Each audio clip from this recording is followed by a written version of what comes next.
Oke, bismillahirrahmanirrahim. Assalamualaikum warahmatullahi wabarakatuh. Kami dari kelompok 3 yang akan membahas terkait aspek hukum di dalam studi kelayakan bisnis yang itu materinya itu adalah pelaksana bisnis.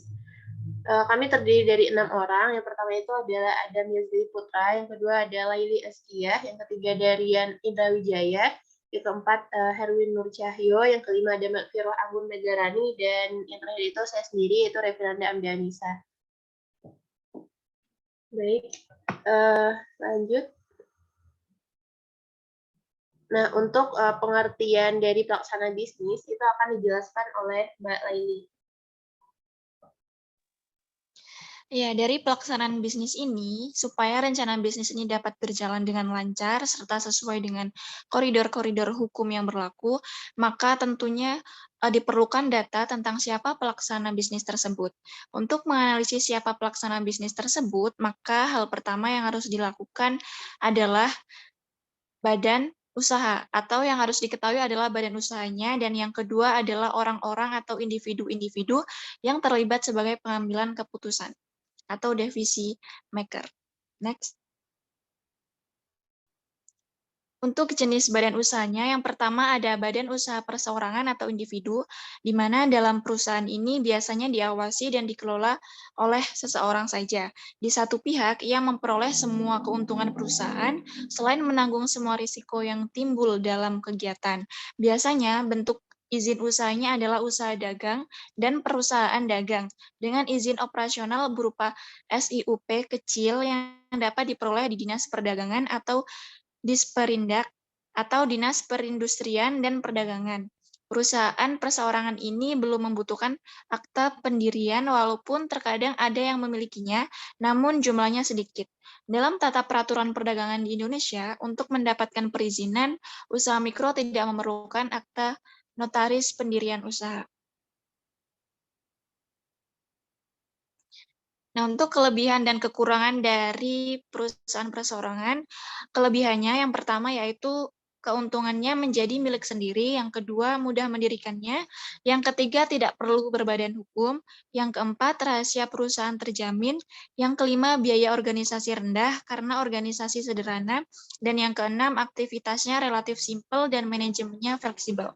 Untuk kekurangannya adalah yang pertama modal tidak terlalu besar, yang kedua aset pribadi sulit dibedakan dengan aset perusahaan, yang ketiga perusahaan sulit berkembang karena kurangnya ide-ide, yang keempat pengelolaan tergantung kemampuan si pemilik, yang kelima kelangsungan perusahaan kurang terjamin, dan yang terakhir tanggung jawab pemilik tidak terbatas. Baik, untuk penjelasan berikutnya itu firma akan dibahas oleh Mbak Anggun.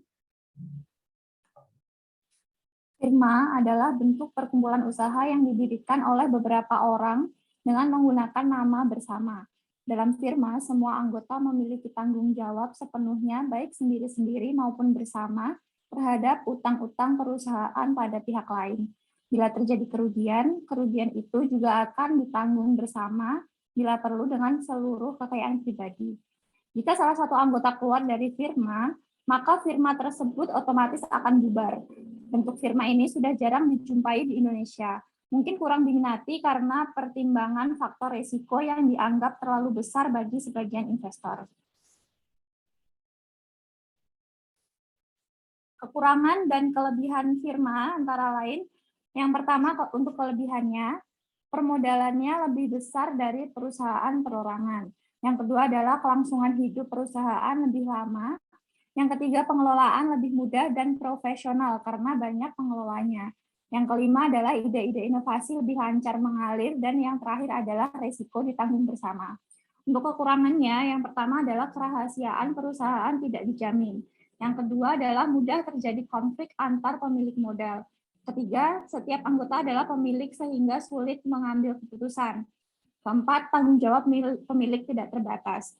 Yang kelima, apabila salah satu anggota terlibat masalah, terutama masalah hukum, semua anggota juga akan terlibat di dalamnya.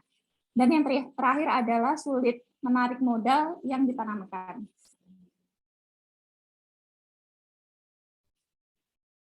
Selanjutnya, Yang ketiga adalah persekutuan komanditer atau CV.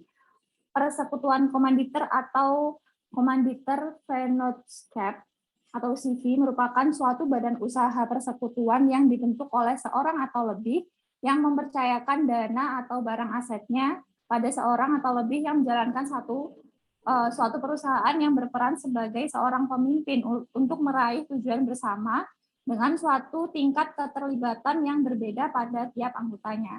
Salah satu tujuan dibentuknya CV adalah agar mampu melakukan bentuk kegiatan usaha yang sama seperti bentuk perseroan lain atau beberapa yang bersifat umum atau khusus dengan tujuan atau keinginan para pendiri perseorangan tersebut.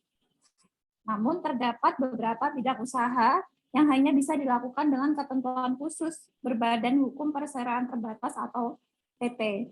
Selain itu, tujuan pembentukan CV adalah agar suatu badan usaha mampu memiliki tempat yang resmi dan legal untuk mempermudahnya dalam menggerakkan badan usaha tersebut seperti dalam hal pengadaan barang yang memerlukan sarana dalam melakukan kerjasamanya. Kelebihan dan kekurangan CV adalah yang pertama, kelebihannya adalah modal lebih besar karena didirikan oleh lebih banyak pihak. Yang kedua, pengelolaannya lebih baik. Ketiga, relatif mudah pendiriannya. Dan yang terakhir adalah relatif mudah mendapatkan fasilitas kredit. Untuk kekurangannya sendiri, yang pertama adalah ada tanggung jawab tidak sama antara sekutu aktif dan sekutu pasif.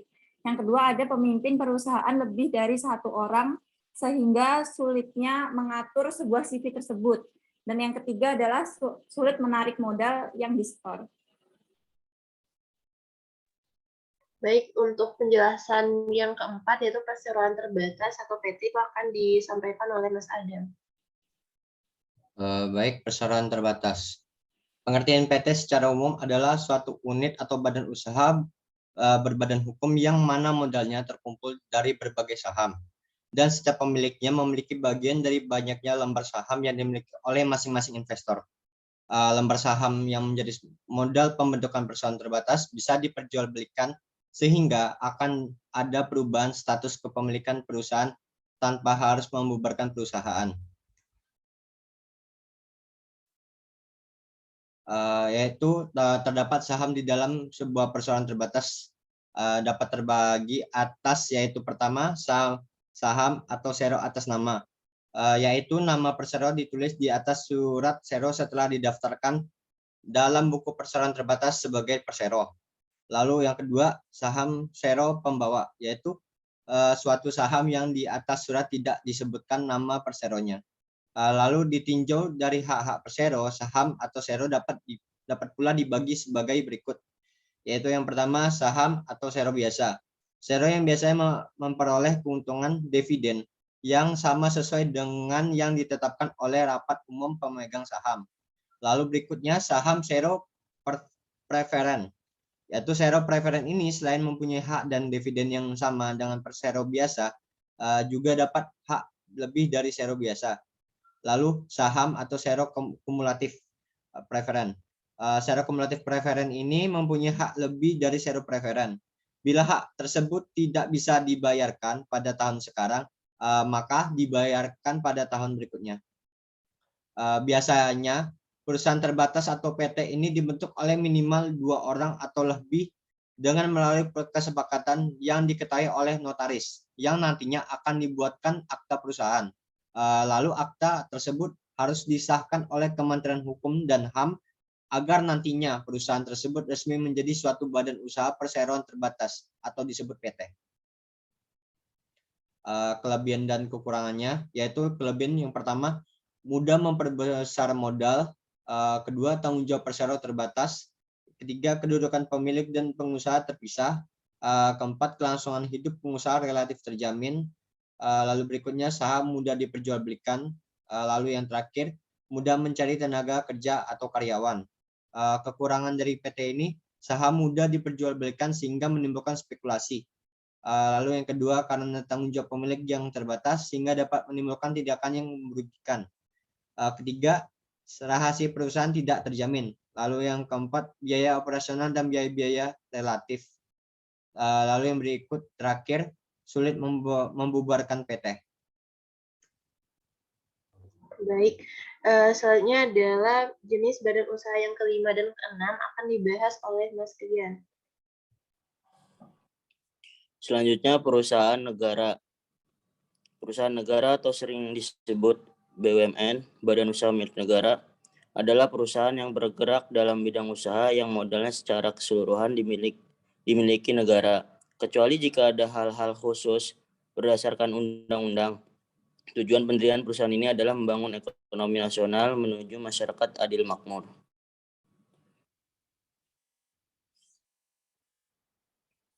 Next. Adapun kelebihan dan kekurangannya.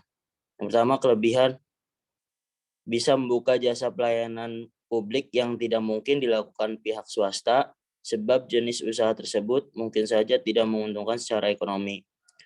Yang kedua, mampu melayani kebutuhan masyarakat, baik barang atau jasa yang berhubungan dengan hajat hidup orang banyak secara adil. Yang ketiga, punya sumber pendanaan relatif lebih besar dari swasta.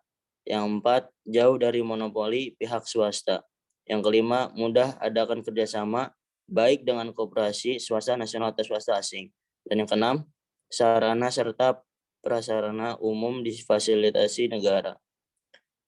Untuk kekurangannya, yang pertama, sering alami kerugian karena sifat usaha yang mengutamakan kepentingan publik dibanding pertimbangan ekonomi. Yang kedua, apabila modal dari pinjaman luar negeri terlalu banyak dan sulit dibayar, maka tanggungan utang negara jadi semakin besar. Yang tiga, BUMN yang terus merugi akan tetap diberi suntikan modal pemerintah, meski belum ada perbaikan dari sisi manajemen. Maka tidak heran jika kelangsungan hidupnya berdasar kekuatan keuangan, bahkan sering membebani keuangan negara. Yang keempat, monopoli negara yang berlebihan bisa mematikan usaha-usaha dengan jenis yang sama. Dan yang kelima, BUMN yang maju saat bisa menimbulkan persaingan tidak sehat dengan pihak swasta. Next.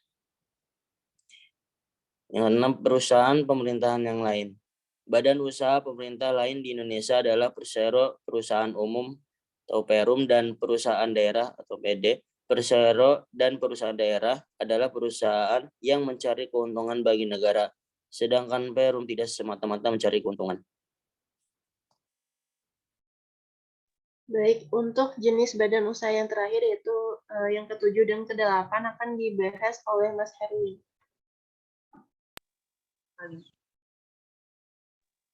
Yang ketujuh adalah koperasi. Koperasi merupakan bentuk badan usaha yang bergerak di bidang ekonomi yang bertujuan meningkatkan kesejahteraan anggotanya. Sifat dari koperasi adalah murni pribadi dan tidak dapat dialihkan. Koperasi merupakan wadah penting untuk kesejahteraan anggota berdasarkan persamaannya. Koperasi dikelompokkan menjadi 4, yaitu 1. Koperasi produksi, koperasi konsumsi, koperasi simpan pinjam, koperasi serba usaha. Next. Di dalam koperasi terdiri dari pertama primer koperasi atau primkop, 2 pusat koperasi atau puskop, ketiga gabungan koperasi atau gakop, dan keempat induk koperasi atau inkop. Pusat koperasi merupakan gabungan paling sedikit 5 primer koperasi.